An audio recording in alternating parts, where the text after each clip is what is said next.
कर आप सीतामढ़ी लाइव देख रहे हैं और हमारा एक खास कार्यक्रम चुनाव विशेष है।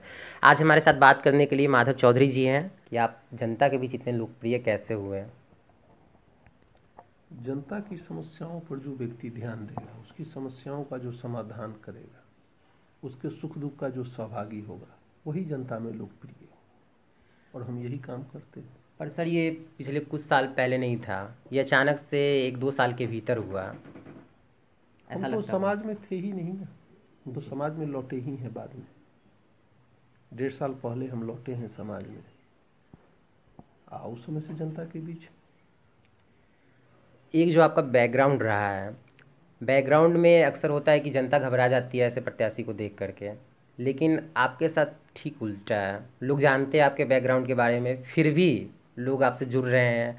आपके कार्यक्रम में भीड़ अत्यधिक हो जाती है, सीट नहीं मिलता है। वो पार्टी जोन वाला कार्यक्रम भी मैंने देखा था। तो ये कैसे हुआ कि बैकग्राउंड एक होने के बावजूद फिर आप जनता के बीच इतने लोकप्रिय हो रहे हैं। घबराइए मत। हमारा बैकग्राउंड जो है वह पुलिस के द्वारा बनाया गया। कभी कोई व्यक्ति हमारे ज़िले का यह नहीं कहा कि माधव जी ने हमको कभी फ़ोन किया हो, हमारे साथ कभी अभद्रता बरते हो, कभी कोई बुरा शब्द भी कहा। इसकी जांच पड़ताल आप लोग कर सकते हैं। पुलिस का काम था जो भाई किसी का भी नाम तो देना ही है, और माधव जी बाहर रहते थे तो केस सब में नाम डाल देते थे। और हमारे ऊपर जितने भी केस हुए जिसकी चर्चा आप करना चाहते हैं, किसी भी केस में किसी भी व्यक्ति को आज तक कोई सजा नहीं। अब आप सोचिए जो पुलिस किस तरह केस बनाती है। तो आप कहना चाह रहे हैं कि पुलिस ने आपको झूठे मुकदमे में फंसाया था।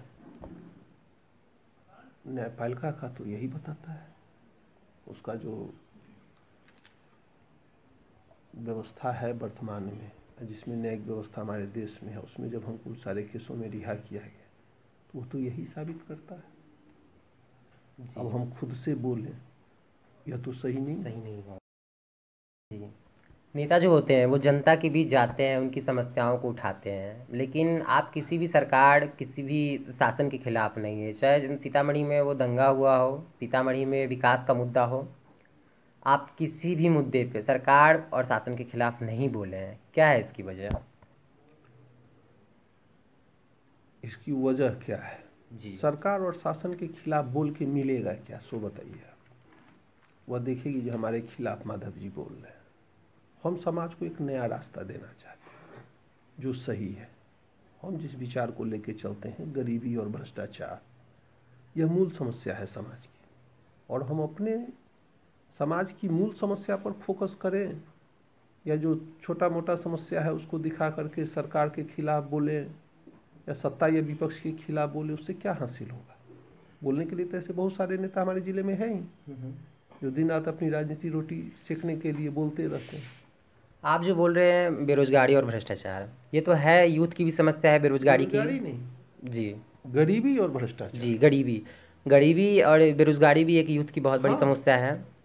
तो गरीबी और भ्रष्टाचार, आपको लगता है केवल आप ये 2 मुद्दे उठा करके सीतामढ़ी लोकसभा क्षेत्र जो इतना बड़ा है वो आप जीत पाएंगे? ये 2 समस्या का अगर समाधान हो जाए तो देश नहीं पूरे विश्व की बात हम करते हैं। हम एक संस्था चलाते हैं, विश्व मानव जागरण मंच। जी, हमारा सोच वैश्विक स्तर पर है। किसी देश की, किसी राज्य, किसी जिले की कल्पना नहीं है हमारे थी। मानव एक है। हम जो 2 समस्या उठाए हैं, गरीबी और भ्रष्टाचार, यह सिर्फ भारत में ही नहीं, यह अमेरिका में भी है। जो स्विट्जरलैंड अपने आप को कहता है बहुत धनी है, वहाँ भी यही है समस्या। पूरे विश्व में यह समस्या व्याप्त है और उसका निराकरण बहुत आसान है। गरीबी मिटाना है। तुम कहते क्या है गरीबी पर? अरे हमारे खून पसीने से जो रुपया उत्पन्न हो रहा है उसमें से एक हिस्सा हमको दो। एक हिस्सा उद्योगपति रखे जो पूंजी लगाती है हमारे पीछे, एक हिस्सा सरकार के पास जाए जो सुरक्षा और व्यवस्था देती है, और एक हिस्सा हमको दो। इस अर्थनीति के ऊपर आप किसी से भी चर्चा कीजिए, बड़े बड़े अर्थशास्त्री से, गरीबी नाम की बीमारी समाज में नहीं रहेगी, वह जड़ से खत्म होगी। अमीर और अमीर होंगे, या नहीं जो अमीरों की अमीरी में कमी आएगी, उनकी हिस्सेदारी घटेगी, नहीं, वह और आगे बढ़ेंगे, गरीब कोई नहीं होगा। दल से नहीं दिल से जुड़े हैं। तो आप किसी दल से भविष्य में जुड़ेंगे या नहीं जुड़ेंगे? दल अपनी जगह है। हम जो दिल से जुड़ने की बात कहते हैं तो हम कहते क्या है, हमारा प्रतिनिधि कैसा हो। हमारा प्रतिनिधि वह होना चाहिए जो हमारी समस्याओं को समझे, उसका समाधान करे, हमारी बातों को सुने। वर्तमान में जो राजनेता सब हैं वो तो एयरक्राफ्ट, क्या कहते हैं उसको, एयरलिफ्ट की तरह आते हैं। कहीं से किसी को भेज दिया जाता है जिसको भौगोलिक जानकारी भी नहीं होगी सीतामढ़ी जिले की, और वह आएंगे, चुनाव लड़ेंगे, और हारे या जीते अलग बात है, और चले जाएंगे। जनता ठगी की ठगी रह जाती है। सन 52 से ये 18 तक जितना भी लोकसभा चुनाव यहाँ हुआ, इसमें 2-4 बार बाहर से भी लोग आकर के जीते। क्या किया उन्होंने जिले के लिए। सीतामढ़ी जिसको आज देश नहीं विश्व के नक्शे पे होना चाहिए, आज देश में भी कोई नहीं जानता है। तो सर क्या जनता ये जाने कि आप किसी दल से जुड़ेंगे या नहीं जुड़ेंगे? दल अगर हमारी बातों को प्राथमिकता देगा, अगर वो इस मुद्दे को उठाने के लिए तैयार होगा, जो हम इसको लोकसभा विधानसभा में उठाएंगे, इस पर कानून बनाएंगे, तो हम जरूर उनको साथ लेके चलने की बात सोचेंगे। किसी दल से बात हुई आपकी? नहीं, किसी कोई दल से बात नहीं। अभी किसी दल से बात नहीं किसी है? दल से कोई बात नहीं। तो ऐसे में तो एनडीए अपने उम्मीदवारों को उतार भी रहा है, पार्टी का सीट का बंटवारा भी हो गया बिहार के अंदर। तो यही तो दुर्भाग्यपूर्ण स्थिति है। दल वाले ऊपर बैठ के फैसला कर रहे हैं क्या, जो फलाना फलाना पार्टी फलाने जगह से लड़ेगा। लेकिन जनता की समस्या क्या है, उसका समाधान क्या है, इसके लिए वो नहीं चिंतित है। हम अपने जिले की समस्या और उसका समाधान कैसे हो, उसके लिए चिंतित हैं। तो क्या ये माना जाए कि आप निर्दलीय लोकसभा चुनाव लड़ेंगे? निर्दलीय नहीं, निर्दलीय जनदलीय, जनता की तरफ से। लोग अगर आएंगे दल की तरफ से, तो हम अपनी जनता की तरफ से खड़ा हों, और इसको हम जनदलीय व्यवस्था कहते हैं। जी। तो एक आपको नहीं लगता कि पार्टी के पीछे जो हजारों वर्कर काम करते हैं, जो हर एक बूथ पे होते हैं, वो ऐसे में आपके पीछे यदि कार्यकर्ता नहीं होंगे तो आपको इसका नुकसान उठाना पड़ेगा? एक चीज़ आपको बताते हैं, पार्टी वर्करों का किस तरह शोषण होता है, यह हम भी जानते हैं और शायद आप भी जानते हैं। जी। क्या गलत तो नहीं कह रहे? हम जितना दिन घूमे हैं इस ज़िले में, आज 1.5 साल से हम लगातार अपने ज़िले का भ्रमण कर रहे हैं। गांव-गांव, प्रखंड वाइज हो चाहे पंचायत वाइज हो, लोगों में जो आक्रोश है सत्ता के खिलाफ, हम कह नहीं सकते जो लोग कितने आक्रोशित हैं। हो सकता है इस बार चुनाव में नेता अगर घूमे तो जनता उनको झाड़ू, लाठी, डंडे से स्वागत करे, फूल माला की जगह। इस तरह की व्यवस्था बन रही है जिले में, क्योंकि लोग चुनाव में आते हैं, लोग जीतते हैं और चले जाते हैं, फिर घूम के नहीं देखते जो उसकी समस्या क्या है। आपका विजन क्या होगा सीतामढ़ी लोकसभा चुनाव में? आप जीतेंगे तो जनता क्यों आपको वोट दे? क्या आप उनके लिए करेंगे? सीतामढ़ी में उस दिन भी हम कहते 3 प्राथमिक कामों के लिए हमसे कहा गया। पहला, सीतामढ़ी को हमको एजुकेशनल हब बनाना है। हमारे यहाँ उद्योग की व्यवस्था नहीं हो सकती, सर्विस सेक्टर की व्यवस्था हो सकती है। हम चाहते हैं जो हमारे ज़िले में माँ जानकी की जन्मभूमि है, एक ऐसी यूनिवर्सिटी की स्थापना हम करें जहाँ प्राइमरी शिक्षा से लेकर के उच्च से उच्च शिक्षा की व्यवस्था हो, और देश नहीं विश्व के बच्चे यहाँ आकर के ज्ञान प्राप्त करें, क्योंकि यह त्याग की भूमि है, यह तपस्या की भूमि है, यह माँ जानकी की भूमि है। यहाँ का क्लाइमेट बहुत खूबसूरत है और सब जिलों की जगह। हमारा जिला नेपाल से जुड़ा हुआ है, दूसरे मुल्क से। इंडो नेपाल मैत्री के तौर पर एक बड़े यूनिवर्सिटी का निर्माण हो, जिसमें गरीब से गरीब तबके के बच्चे की भी शिक्षा मुफ्त में दी जाए, हम इसकी व्यवस्था करें। दूसरा, 3 प्रश्न हमने कहा था आपसे। दूसरा, हमारे जिले में अपराध चरम पर है जी।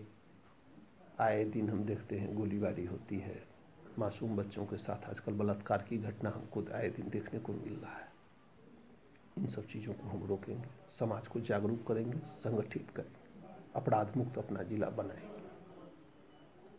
और तीसरा एक काम और है, हमारे ज़िले में लोगों को परेशानी अधिक है, जिसका कारण नाम है बाढ़। बाढ़ समस्या से निजात दिलाना हमारे ज़िले की प्राथमिक सूची में है, और इसका निराकरण बहुत आसान है। हमारे यहाँ बाढ़ का निदान जो राजनेता है, जो ऊपर बैठे हैं, वो समझते हैं बांध बना दो बाढ़ खत्म हो जाएगी, जबकि बांध बनाने से समस्या का निदान नहीं होगा। नदियों को खनन करने की जरूरत है और एक दूसरे से जोड़ने की आवश्यकता है। नदियों का खनन करके, उड़ाही करके और एक दूसरे से जोड़ दिया जाए तो हमारे ज़िले में सिंचाई की व्यवस्था इतनी अच्छी होगी कि किसान खुशहाल हो। और यह 3 काम मेरे प्राथमिक सूची में है। किसान के लिए नदियों का खनन, सिंचाई की व्यवस्था, शैक्षणिक व्यवस्था और अपराध। यह 3 चीज़ हमारे नज़र में है। ज़िले में जो आपराधिक घटनाएं बढ़ रही है उसमें कहीं नहीं लगता आपको कि सरकार नाकाम है, पुलिस प्रशासन की व्यवस्था चौकस नहीं होने की वजह से ऐसी घटनाएं हो रही है? अब एक चीज़ बताते हैं, हमारे ज़िले की आबादी है 38 लाख और पुलिस है 1500। 1500 पुलिसकर्मी से आप 38 लाख की सुरक्षा की व्यवस्था खोजते हैं? ये संभव है? इसके लिए समाज को जागरूक होना पड़ेगा। कानून किसी समस्या का समाधान नहीं है। कानून तो सिर्फ डराने धमकाने के लिए होता है, जो आप ऐसा करोगे तो आपको दंड मिलेगा। इसके लिए समाज को जागरूक होने की जरूरत है। अपराध पर नियंत्रण कानून नहीं ला सकता। अपराध पर नियंत्रण सामाजिक व्यवस्था से ही हो सकती है, कानून से नहीं हो सकती। इस बात को मान के चलिए। शुक्रिया हमसे बातचीत करने के लिए। ये थे माधव चौधरी जी, जो सीतामढ़ी लाइव से खास बातचीत कर रहे थे। आप देख रहे हैं हमारा चुनाव विशेष कार्यक्रम। अगर आपको ये वीडियो अच्छा लगे तो लाइक और शेयर जरूर करें। धन्यवाद।